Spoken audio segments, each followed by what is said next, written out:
What is going on, everyone, and welcome back to another Black Desert video. So today I want to talk about 5 different habits that will speed up your progression in Black Desert. Now, the reason why this topic came up was because usually there's a lot of new players who find my videos and ask me how to go about doing a lot of different things, but also there are returning players as well trying to just get back, and this game is overwhelming in a way. So a lot of people just get confused in the game, and I wanted to talk about some things that would help people just get back into the game and what you should do to, speed up your progression to catch up, right?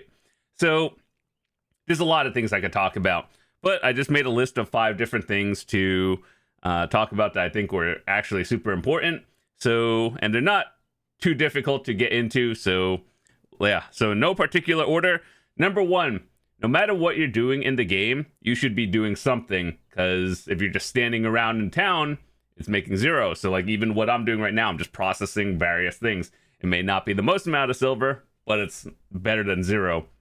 So you see random people in town just standing there doing nothing. That's 0 silver.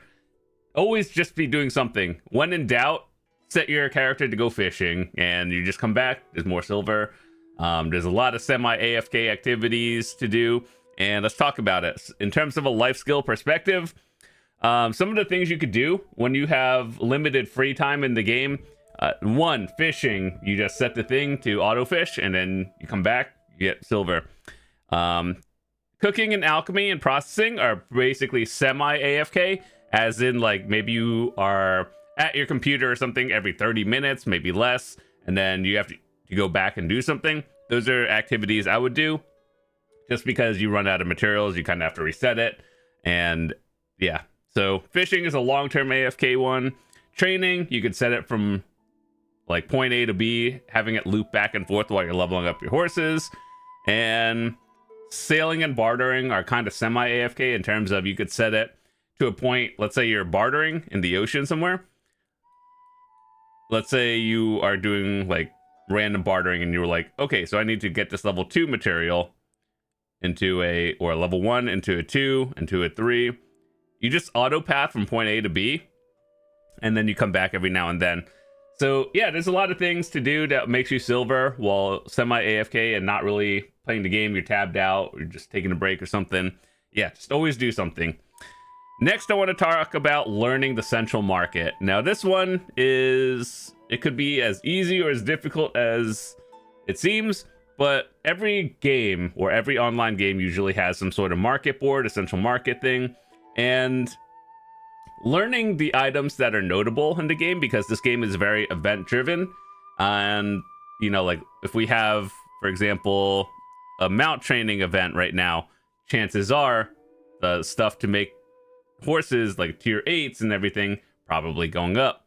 So yeah, depending on what kind of events there are in the game, what I'd look at is basically this thing.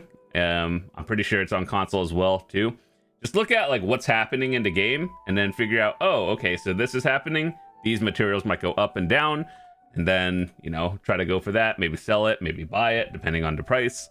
And, that's how people can literally make profit by just barely playing the game, just flipping items. I see this in basically every game I play. BDO is no exception. But anyway, just learning the trends of items, even for people who are just looking to buy for, yourself or something. For example, let's take Black Stars. It's look at the trends and the graphs and everything, be like, maybe I shouldn't buy this now, but if I wait a few weeks, it might go down.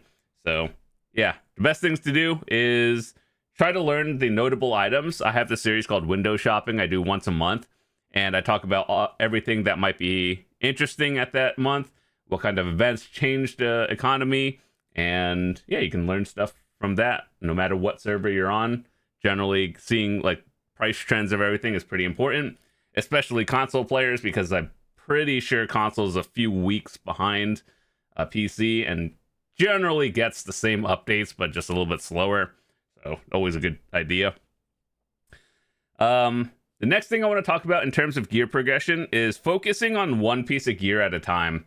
Now, as we all know, let's say you're a new player, right? And you're starting out, you have all Tuvala gear, and you're wondering, what do I do next? there's people that will be like, okay, so I want to make all my gear even, and that's kind of a goal to an extent when you're looking at AP numbers. But when it comes to like weapons and everything, you kind of want to focus on one piece at a time, simply because when you start doing multiple gear pieces, it gets kind of overwhelming, and just like it just slows your progression down, because it may not be the most optimal way of doing things. So like, instead of clicking, let's say you have all pen Tuvala and then you convert it to Karazad or something, instead of going, you know, all in one, you could like just get it to a breakpoint wherever you think might be a good enough stopping point, then work on the next one, instead of like doing jewelry or accessories and then weapons and then armors all at the same time. That gets a little bit more confusing. There's different materials you have to manage at the same time, like the Essence of Dawns and everything, and then the sovereign weapons and armor, you know, materials. It gets very confusing. So just work on like one piece at a time, and you know, go from there, because trust me when I say doing things, it makes things a lot more complicated, and you know, your gear progression wheel might look funny when your AP is equal to your DP, and you're just like, something's weird about that one. For the record, your DP should generally be higher than your AP, but yeah, when you see someone who's like, what, 390 AP and then like barely 400 something DP, and you're just like, that gap does not seem right for your AP and gear score. So anyway, have a progression video. You could watch that one. That's a very long video, but if you care about that, I'll leave it in the description as well. Next thing I want to talk about is setting goals to not feel lost in the game. Now, the reason why I talk about this is because a lot of people just have no idea what to do. This is a sandbox game, meaning you could do whatever you want to do. The ultimate goal is to get the most gear, do PvP if you want to, grind the highest grind spots for PvEers, life skills, get the highest levels you can for everything. But yeah, people just feel lost in this game. There's a lot to learn. I would say this is one of those games that's like, you can do everything. It's not particularly difficult, but mastering it gets very difficult just because there's a lot of random knowledge you have to know. So anyway, with that said, to not feel lost in the game, just kind of do one or two things that you enjoy doing. Maybe try out all the life skills at once, but then once you find a few of them that you enjoy doing, just lock in on those, and it'll be, you know, expand on that from there. And then generally it makes things a lot easier to learn in general. So yeah, setting goals is like, it makes you just have something to work on every day, whether it's grinding an hour, go gather an hour, do whatever life skill for a couple hours a day, instead of being like, I want to do this, but I kind of want to do that. You could, but just have a goal no matter what you're doing in this game all the way until the end, and I think you'll be fine. 1 second as I reset this. Okay, so the last thing I want to talk about is this game rewards saving random materials. It sounds weird, but it does. There's been a lot of times in this game where, you know, I do some random quests and it's like, here, do you have this material to turn in? Or do you know how to make this item? And then they're all sold out on the market, but you have no idea where to get it or why you even have these items. So it's a good thing to be organized in this game, but it also rewards you for not necessarily selling everything unless you know you don't need it. So my advice to people would be, if you don't need it, I would probably save it, but unless you know you're not going to use it, then you sell it. So for example, in this game, you can organize all your materials that you get from nodes through any specific storage. You can also label your storages, like adding a note to it. And that's how I organize my storages, more or less. It's been multiple years. I try to do my best. But, you know, having items organized is one thing. But I also don't just sell the stuff I don't, like, there's not a lot of, just because in the future, you never know when you're going to need it. The only time I would say sell it is when you know you're never going to use it, or you just have way more than you know what you're going to do with.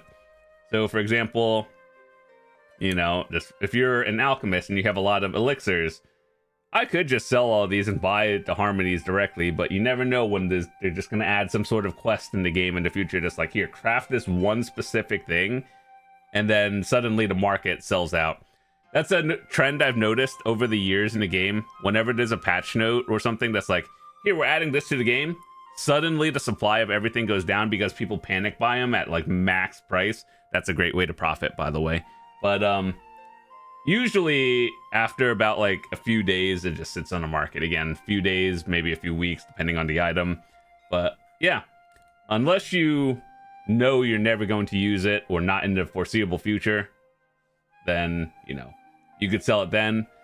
But if you have like various 1 or 2 random items in particular that you're like, I don't know what I'm gonna do with it, you should probably save it. Here's a good example of things you should probably save and things you should probably sell. Okay, so for example, this rainbow button mushroom, if you're thinking about selling it and you're wondering why there's so many orders on the market, because people are using it for various things. So if you have a few of them and you're like, should I just sell it? The answer is probably no, because you never know when you might need it. This is for a quest, by the way. And, you know, that was just an example of an item. But let's say, for example, you have, I don't know, Stonetail Fodders, and you know you're not going to do any horse training in the future or making any tier 8s, or tier 9s in particular. Then you could just sell them. But just look at the items. Does it have a lot of orders on it? That means it's probably rare. And not rare, but like high demand. So it's kind of worth learning the central market, as we talked about before, to know which items are, you know, in high demand versus, you know, not as valuable, or there's a lot on the market. So yeah, those are tips that I can give you that'll speed up your progression in the game. Just do something in general to make silver. No matter what you're doing, just be sure to do something. And then, yeah, just learning the games every day, one step at a time. You'll get better. If you have any questions and everything, feel free to drop in the comments. Or I have a Discord. You guys can just ask questions, gear check, and everything. So with that said, once again, thanks for watching. If you're new to your channel, hit that subscribe button. We'd love to see you guys come back. We got a bunch of videos coming out throughout the following week. Every day we get closer to the Hyrule Ball, then there'll be a fat announcement of a lot of new stuff, and then we'll be talking about that.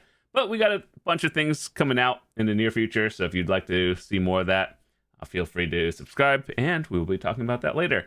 See you guys tomorrow. Peace!